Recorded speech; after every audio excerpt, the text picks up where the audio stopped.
Jocelyn is considered one of the most sought-after bachelors in all of France. As the CEO of a prestigious shoe company, he dazzles everyone with his fortune and charisma. Beneath that polished exterior, though, he lies constantly, spinning ever-shifting tales to hold a woman's attention, rambling, contradictory stories that somehow still work because of his money and effortless charm. His outlook on women is downright contemptuous.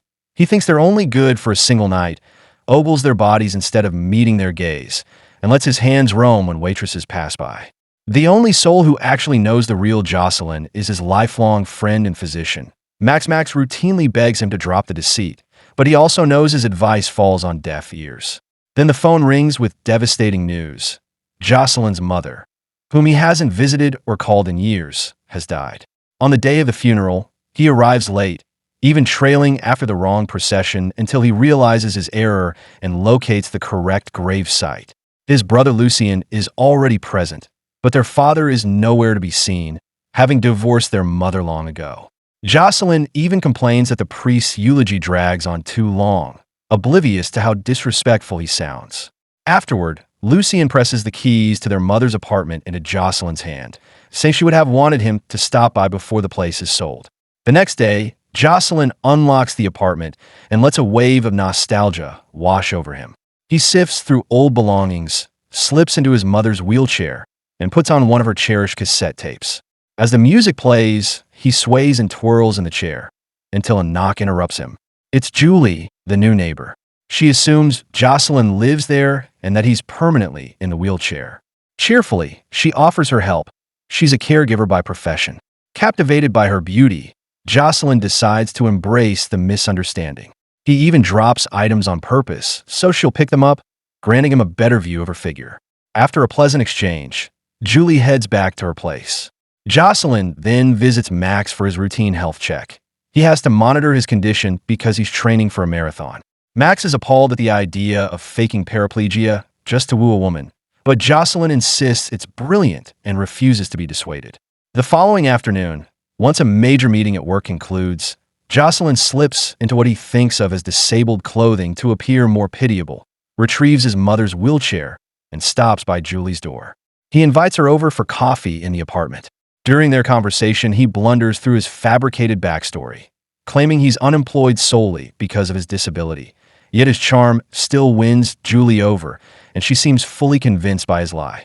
As Julie is about to head back to her place, Jocelyn confesses that he's actually the CEO of a major shoe company, claiming he hid the truth because he didn't want to be judged as just another wealthy businessman. Julie, touched by this supposed honesty, promptly invites him to join her family for Sunday lunch. On the appointed day, Jocelyn parks his car a good distance from Julie's parents' home so he can discreetly unload and assemble the wheelchair under the puzzled gaze of a passerby. He then rolls the entire way up the lane to the house. Inside, he's introduced to everyone, including Julie's older sister, Florence, who, to Jocelyn's shock, is genuinely wheelchair-bound. Julie isn't interested in Jocelyn for herself at all. She's been sizing him up as a potential boyfriend for Florence. After the meal, the family leaves Jocelyn and Florence alone to become better acquainted. Jocelyn sits there stiff and sulky at first, but as Florence talks, he starts to thaw. She's a professional violinist, plays competitive wheelchair tennis, and has a razor-sharp sense of humor. Though their exchange turns out to be genuinely engaging, Jocelyn still prefers Julie, and he admits as much to Max during their next meeting. Max again calls the whole plan insane, yet Jocelyn smugly declares he's perfectly capable of faking paralysis, even in front of someone who's truly disabled, without getting caught. Not long after, Julie drops by the apartment and encounters Lucien, who is baffled by her description of Jocelyn but doesn't want to upset her, so he nods along politely. A few days later, when Jocelyn visits his mother's grave, Lucien corners him and condemns the lie, saying Jocelyn despises his real self and buries it beneath constant fabrications. The following Monday, after an early morning run, Jocelyn arrives at the office and tells his secretary, Marie, that she no longer needs to step into his office now that he has installed an intercom. Moments later, he's startled when Florence shows up unannounced. Having left his mother's wheelchair at home, he improvises by perching on his desk. Florence assumes he avoids using the chair in front of clients to prevent pity. She's come to apologize on Julie's behalf for forcing an awkward setup. Their chat is interrupted when Marie, dutifully trying to obey orders not to enter, begins contorting comically outside the glass wall, then gestures for Jocelyn to step out so she can whisper something privately. Jocelyn reminds her to use the intercom instead, and over the loudspeaker Marie cheerily informs him that Max has confirmed his colonoscopy appointment. Florence bursts out laughing, unfazed by the embarrassment. Once Jocelyn kills the intercom, she invites him to attend her upcoming wheelchair tennis match, the very tournament his own company had declined to sponsor. Before she leaves, she also makes a comment about his current ad campaign, criticizing it for being too cliché, using a black man running as the face of the brand. After she's gone, Jocelyn surprises everyone in the office by suddenly asking one of the employees to go check out the disabled tennis tournament to explore the possibility of sponsoring it, even though he'd never shown interest in that kind of thing before. When the day of the match arrives, Jocelyn decides to attend. Watching Florence on the court gives him a completely different perspective. She's incredibly skilled and commanding during the game, and Jocelyn starts to realize that disabled athletes are just as powerful and capable as anyone else. He's also surprised to notice that the stands are filled not only with disabled spectators, but with all kinds of fans. After the match ends, Jocelyn tries to leave quietly to avoid being noticed, but as he turns a corner, he runs into Florence. With no time to think, he hurriedly sits down in the nearest wheelchair, which, as it happens, is Florence's everyday chair, the one she left in the hallway when she switched to her sports chair for the game. Jocelyn quickly makes up an excuse, claiming his own wheelchair was stolen. Then he adds that his secretary left with the car and accidentally took his chair with her, but he promises to send the borrowed chair back to Florence later. Florence, unfazed and content to stay in her sports chair, invites him to grab drinks with her and a group of fellow disabled athletes. At the bar, Jocelyn can't help but ask a string of tactless and awkward questions, and he even has the audacity to act annoyed when others turn the questions back on him. Later, when he gets home, he tries listening to the classical music Florence enjoys playing, but he still finds it dull and can't quite appreciate it the way she does. The following day, Marie is the one who returns Florence's wheelchair, along with a sweet message that Jocelyn dictated. He also asked Marie to help cover for him and to casually dig for more information about Florence. The plan pays off. Florence invites Marie in for a drink, and during their conversation, Marie gets to know Florence better. She's struck by Florence's bright outlook and thoughtful, philosophical approach to life, which makes an impression. When Marie returns to the office, she gives Jocelyn a printed schedule of Florence's upcoming concerts with her orchestra. She also tells him that she moved the date of his meeting in Prague so it would line up with Florence's concert there. Even though she helped him, Marie is still uncomfortable with all the lying and urges Jocelyn to take the trip and come clean to Florence while he has the chance. In Prague, once Jocelyn finishes his business meeting, he prepares to attend the concert. However, he runs into a bit of trouble at the hotel when he tries to request a wheelchair. Because he doesn't speak the local language, his attempt to explain through gestures is wildly misinterpreted, causing a bit of a scene. Eventually, though, he manages to get a Mart card and drives it straight into the concert hall. Watching Florence perform on stage is a moving experience for him. He's captivated by the music and her talent. Still, he can't entirely stop himself from ogling her body now and then. After the performance, Jocelyn makes his way over to congratulate her, pretending it was a total coincidence that he happened to be in Prague on business and stumbled across her concert. Seeing this as a perfect chance, Florence invites Jocelyn to have dinner with her instead of going out with the rest of her fellow musicians. The evening turns out to be wonderful, and the two of them have a lot of fun together. Jocelyn is in such high spirits that he even joins in with the restaurant band when they start playing his mother's favorite song, singing along joyfully. After dinner, Florence suggests they go up to her hotel room. Jocelyn initially agrees, but as they head there, he starts feeling uneasy and guilty, and he eventually changes his mind, saying that it just doesn't feel right. Before parting ways, however, he gives Florence a gentle kiss on the cheek. When Florence returns to Paris, she tells Julie about the night she spent with Jocelyn. This makes Julie assume that Jocelyn is unable to use his equipment due to his condition. Florence doesn't deny it, though she doesn't actually know, and adds that it doesn't matter to her. Jocelyn makes her laugh and feel like a complete woman again, and that's what she values most.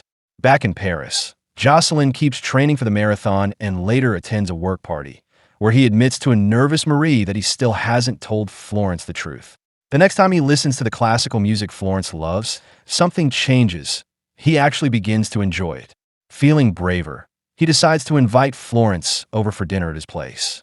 He discusses the plan with Max over a meal, and though Max protests yet again, Jocelyn pushes forward and asks something that's been on his mind. How do paraplegic people manage intimacy? Anticipating this question, Max has done some research and shares his findings, although he still thinks none of this will end well. That evening, Florence arrives at Jocelyn's home, and luckily, she doesn't seem bothered by the fact that the house clearly isn't equipped for someone in a wheelchair. Throughout dinner, Jocelyn tries a couple of times to confess the truth, but every time, he hesitates and keeps quiet. They enjoy their meal on top of Jocelyn's swimming pool, which is covered with a fancy electric lid that rises and lowers at the press of a button. Encouraged by Florence, Jocelyn opens up and says he became disabled after falling off a horse, a story inspired by Christopher Reeve. In return, Florence shares that her condition was caused by a car accident, one she was responsible for. She also talks about a past boyfriend who betrayed her, and she adds how much she detests dishonesty. Once again, this causes Jocelyn to back out of telling the truth, and instead, he decides to lower the pool's lid so they can be intimate while floating in the water. This way, he can keep up the lie and still enjoy the moment. The next time Jocelyn sees Max, he tells him that he might be falling for Florence. Max replies that it's already too late. He clearly already has. To make things even more complicated, Florence expresses a strong desire to meet Jocelyn's friends. Feeling cornered, Jocelyn invites the only two people he's genuinely close to, Max and Marie, for dinner with him. Marie, who can't handle her liquor, downs just a single glass of wine and is instantly tipsy, launching into a rambling story about a supposedly disabled uncle that veers in 10 different directions and makes absolutely no sense. Max, by contrast, stiffens with resolve. He's ready to tell Florence the truth. The moment he opens his mouth, Jocelyn accidentally tips the soy sauce bottle onto Max's trousers, then begs him to help in the restroom. Inside the bathroom, the two men argue in hushed voices about whether this is finally the time to confess. In the middle of their squabble, one of Florence's friends walks in. Jocelyn hastily hunches over the toilet, forcing Max to crouch beside him and pretend he's assisting with number two. Elsewhere that same evening, Lucien is out on a date with Julie. The next afternoon, Julie storms up to Jocelyn and slaps him hard across the face. Lucien has filled her in on everything, insisting the revelation is for Jocelyn's own good. Furious, she gives Jocelyn 48 hours to come clean to Florence, or she'll make his life a living hell. Panicked and unsure, Jocelyn visits his father at the nursing home. The old man is busy leering at and flirting with the resident ladies, but pauses long enough to dole out advice. His solution? Whisk Florence off to the sanctuary of Our Lady of Lourdes, stage a miracle, and rise from the wheelchair in front of her. Jocelyn loves the scheme and even convinces a reluctant Max to drive. Marie is enlisted as well. When Florence receives the invitation, she accepts immediately. Julie, alarmed, protests that her sister shouldn't see Jocelyn anymore. To soothe her, Florence reveals a secret of her own. She's always known Jocelyn wasn't really paralyzed. No one fools a lifelong wheelchair user, but she chose silence, deciding to save her happiness wherever it appears. Love, she says, might never come knocking again in her condition. Upon reaching Lourdes, the group questions locals about the protocol for miracles. A priest soon pulls Jocelyn aside into the church for a private chat. Eyeing the worn soles of Jocelyn's shoes, the priest declares he's well aware Jocelyn isn't paraplegic. He pleads with him not to fake a healing. Doing so would crush the hopes of thousands. Besides, if a miracle occurred, photos would spread instantly, and people from Jocelyn's old life would expose the charade. Jocelyn exits the church, still seated in the wheelchair. Florence, expecting courage, feels a wave of disappointment at his continued deception. Distracted and deep in thought, she begins to wheel across the street, never seeing the oncoming truck. At the last second, Jocelyn bolts upright, abandons the chair, and sprints forward, yanking Florence out harm's way just before the vehicle roars past. Back on the curb, Jocelyn stands in painful silence, unsure what to do with the legs he's just revealed. Florence breaks the tension by calling it a miracle, but the word doesn't soften her decision. She ends the relationship on the spot. She climbs into Max and Marie's car for the drive back to Paris, leaving Jocelyn stranded on the roadside, thumb out, hitchhiking home. Once he's back in the city, the experience shakes him into small acts of penance. He lays a bouquet on his mother's grave with a handwritten apology, then orders a new advertising layout that features a man in a wheelchair front and center.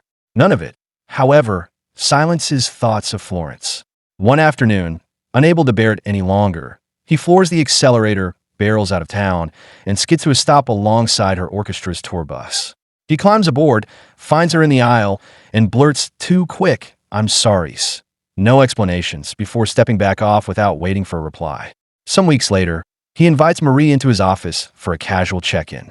The moment the door closes, she breaks down, admitting that after 12 years on the job, she still feels invisible. No respect, no recognition, not even a birthday wish today of all days.